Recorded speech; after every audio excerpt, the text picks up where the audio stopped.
I like your post of the Meg behind. Yeah. Oh yeah, yeah, yeah, yeah. I enjoyed that. I'm going to start this interview by just saying congratulations on the Upshaws being #1 on Netflix, and that it must be so rewarding when you make something that you enjoyed and that you're proud of, and you know it's being watched by millions and millions of people. Yeah, it's a wonderful feeling. It means that all of the hard work is paid off, and all of the things that we thought were funny and great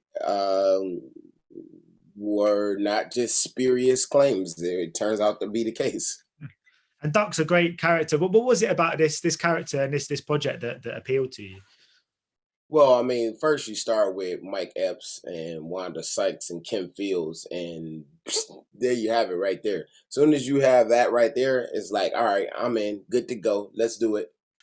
Yeah, was there much room? Because obviously, when you're dealing with people that are so good at writing comedy, you obviously want to like, honor their script and their words. But was there much room at all for improvisation? Did they give you the actors that freedom on set?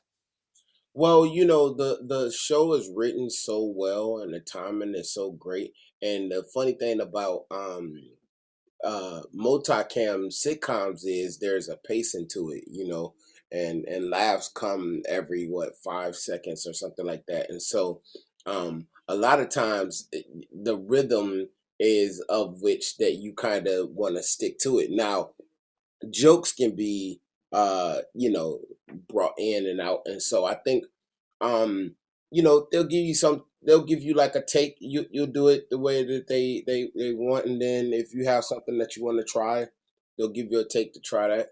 Mike had a lot of instances where he had alt lines. Hmm.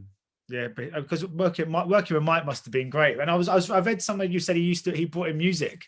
That must have been quite good. What sort of stuff did he bring in to play?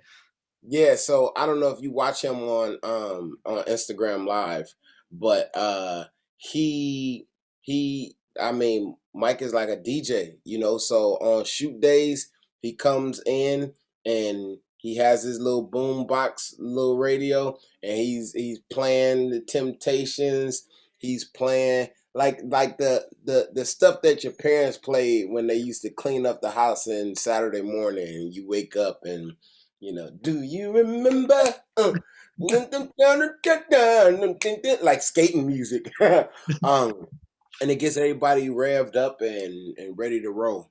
Yeah, if I heard Earth, Wind and Fire at the beginning of the day, I know I'm going to do a good job. Basically, that's the. And Yeah. how is it Yeah. how is it working with Wanda as well? Because she's so funny. Like her career is just incredible and deserved because she's an amazing comedian.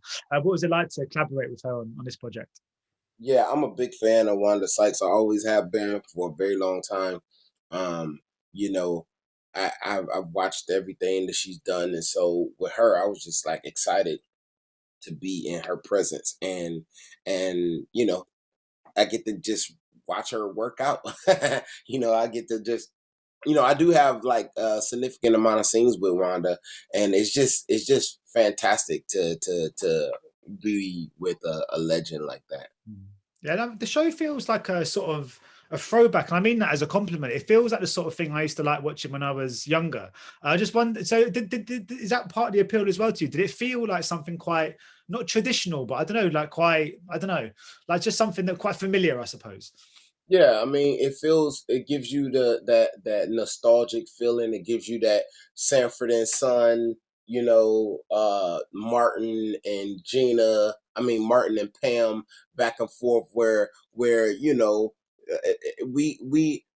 in a black community growing up, we snap on each other, we cap on each other, we like make fun of each other, and it gives you that feeling. It feels like home. That's something that is familiar to you, like when you family and you love you kind of riff on each other, and Mike and Wanda do that so well. It just reminds you back to Aunt Esther and Fred.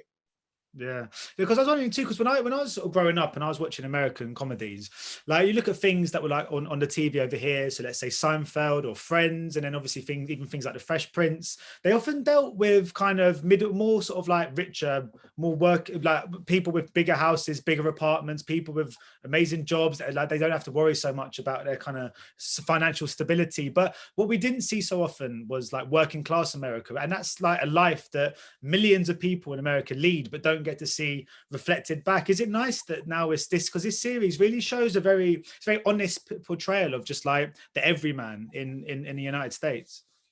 Yeah, and I think that's why the groundswell has been so huge of the people who are gravitating to this piece, because they see that their lives are being depicted truthfully. You know, a lot of times, you know, especially like with the black comedies, we wanted to show, you know, that we aren't all that. You know, we want to show another side of it, so that, you know, people don't just look at us this one way.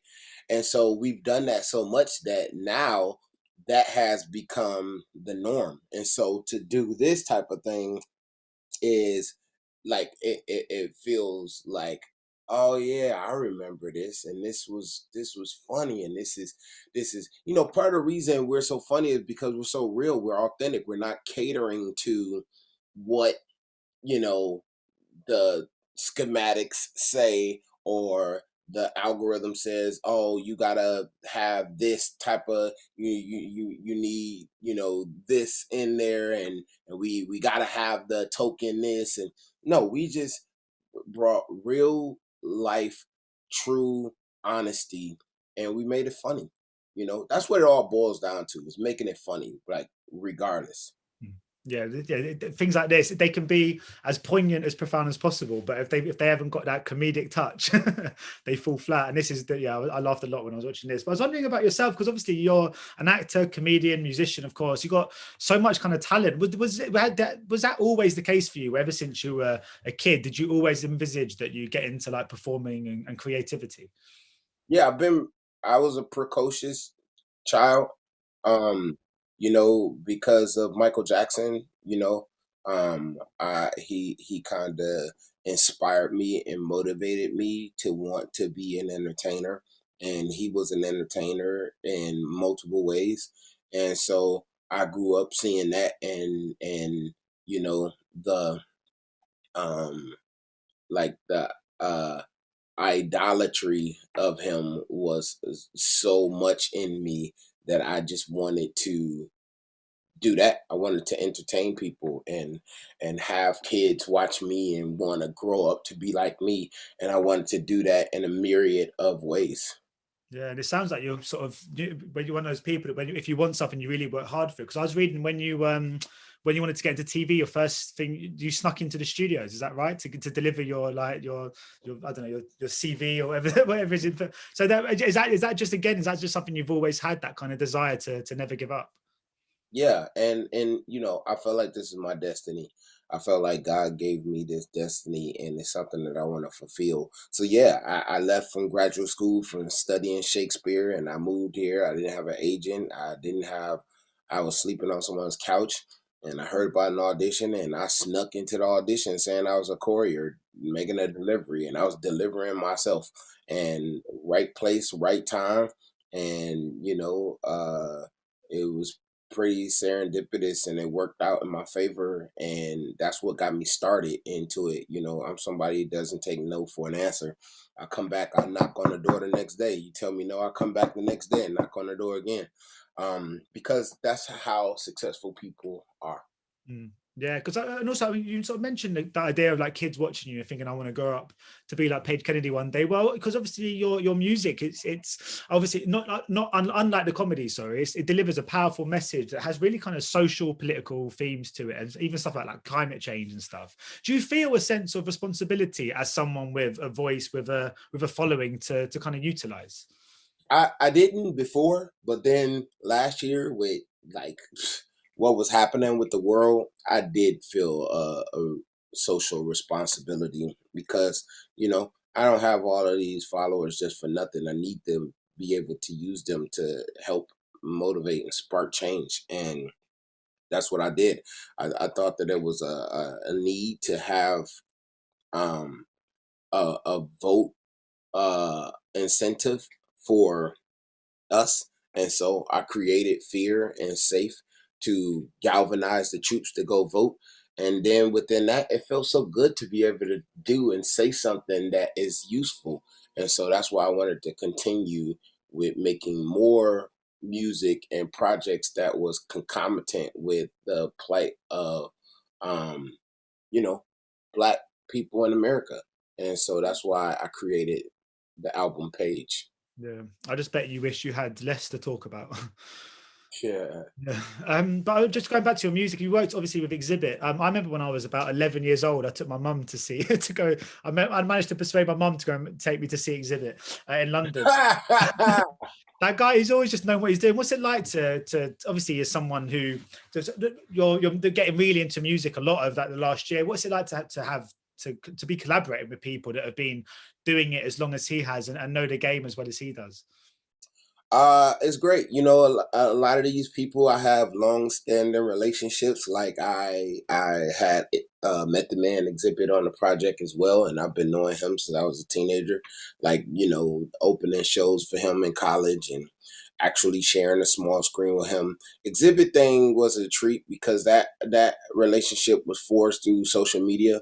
We had a mutual respect for each other and our crafts, both being rappers slash actors, and we got together, and the symbiosis and the simpatico was there between us, and we made a classic. You know, if for everybody who hasn't seen it, there's a video for our song "Set Up," which is talking about Black on Black crime, and it's masterfully done. You know, far as the back and forth with us rapping and the storytelling of what's going on, and you can see the visual on YouTube right now. And just talking of just fit, sometimes when things just fit, you and Vine was something that was just like a perfect fit. There must be such a shame when it kind of finished, or conversely, was it quite freeing? Because I guess things like that, they need to be updated on such a regular basis. Well, Vine was dismantled and then reborn as TikTok. And so actually TikTok is like better than Vine to me because it gives you an opportunity to express yourself more. I think what Vine did though is it allowed you to know that you can be creative in a very small space. You know, it forced your brain to work in a way outside of the box. It forced your brain to tell stories within a limited amount of time. And so if you can create a beginning, middle, and end and edit something into 6 seconds, then the world is your oyster. You can do anything, you know. And so it helped in the creativity facet. And then it also helped in, you know, because Vine itself for the short 3 or 4 years that it was there, it got a lot of people all over the world to know Paige Kennedy, as opposed to me being, oh, that's DJ from the Meg, or U-Turn from Weeds, or that's the guy from Leprechaun Back to the Hood. You know, that's Duck. Now I'm Paige Kennedy because, you know, I was able to create my own vehicle. Yeah, I get every time I watch like TikTok and even Vine back in the day, I get so taken aback by how talented so many people are as well. Like these little videos, some of them are so good, so good. Yeah, I saw a TikTok today where it was this guy on a boat and the cameraman, you know, they're driving a boat next to a whale, and the kid is like on about to jump off the boat. He's like, wait, let me get in front of it. Let me get in front of it. And I'm like, what in the hell? I know he's not about to jump out into this ocean to this whale. This dude jumps out to the whale, and you hear the cameraman, get it, cut it, cut it. I'm like, what is he talking about? Cut what? And he swims and he gets on top of this whale and he's on the fin and he's like, hurry up and cut it before she dies, I'm watching this like it was a movie, and he did something, and then the whale made his tail go, and then it threw the guy off, and they was like, "Did you get it? Did you get it?" And he was like, "Yeah," and they would start screaming, and apparently they saved the whale's life because it was like trapped in something. And I was like, first of all, this dude going to heaven. Second of all, you want him on your team when anything goes down, because ain't no way in the world I'm jumping in the ocean to do nothing with no whale. Are you crazy? They should get him a role in the Meg 2. That's that. Hell yeah, he should be my stunt double. Yeah. I just, you know what I'm saying, put some paint on him or something. Cause my God, that was some Jason Statham stuff right there, like for real. I'm going to watch that later. But my final question, because I've got to go and do another interview after this one, is I was reading as well, you're writing a book, because as if there wasn't enough things you've got going on. What's that? What's happening? I was saying, well, yeah, what's happening there with the book? What's that about? I had a very turbulent and truculent childhood growing up in Detroit, and I wanted to just be able to inspire other kids that grow up in rural areas and underprivileged and like seeing seemingly a cyclical hell that it may appear. I wanted to show them you can grow up there and you can make a choice and figure out a way to get out of there and be successful. And so it's the story of, all of the things that no one has no idea that I went through and been through in my life, of everything and being able to persevere through it. And it shows, from my childhood all the way up until the detailed specificity of that first audition that I just told you about me getting my first job. Cool. I can't wait to read it. Well, look, keep doing what you're doing, because you're an inspiration to so many people, and you keep making us laugh as well. So I appreciate you. Cheers. Thanks so much, Paige. Take care. Have a good evening. Cheers. Hey, bye-bye. Ladies and gentlemen, you're watching Hey You Guys. Hey You Guys, huh? Hey You Guys. Is that from the Goonies? It is indeed, yeah. Nice. Hey